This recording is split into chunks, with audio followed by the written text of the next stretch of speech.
Hello, Nathan Diller here, and I'm doing my ethics post on chapter 17. All right, chapter 17 starts off by explaining this one girl's situation by the name of Valerie Talamontes. Valerie is a girl that's 19 years old in the state or in the city of El Paso, Texas, where she stops at a red light, and under her knowledge, um, a guy slams to the back of her. He's driving at least 60 miles per hour in his SUV, and it says that the um the person who did it was named Edison Baez.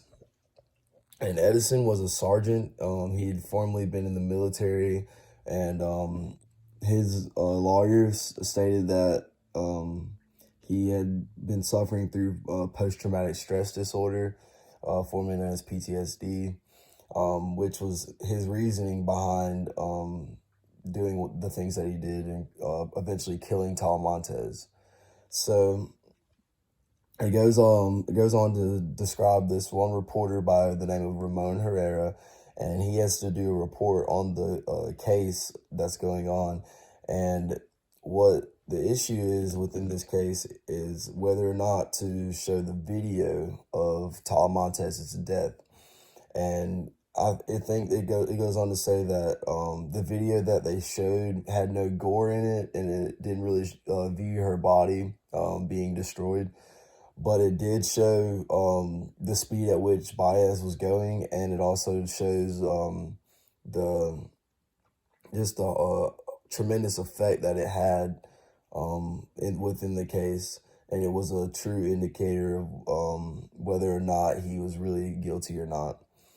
Because I mean, whether or not you have PTSD, I think that you should, probably take account of your actions, and because it was a life that was lost in this, and it was very very hard for the Talamontes' family to watch this video. So they really were faced with the dilemma on whether or not to keep showing the video, and or whether or not people could actually record a video. It does go on to say that they use the video to, show the true effects of how bad the actual case was. And it does give insight to the audience as to how fast the driver was actually really going. Um, Herrera, it does say that he chooses to film this or to document the video and show it to other news sources within the local area of El Paso. And the reasoning for this is to just show the audience what really how fast and really the dangerous effects of drunk driving, because it does say Herrera, or not Herrera, but Baez was drinking that night, and he had a blood alcohol content of 0.02 or 0.27, which is 3 times over the normal limit of drinking.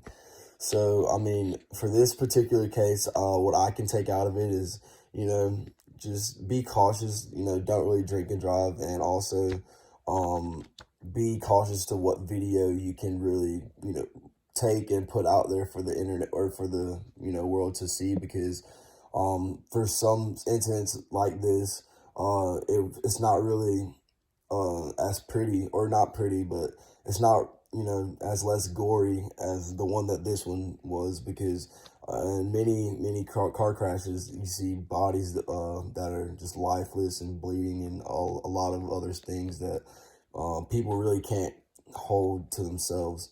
So this is just a really landmark case, and I think that is really important for us to take something away from this, and to not further drink and drive. So thank you so much, and this is my ethics post for chapter 17.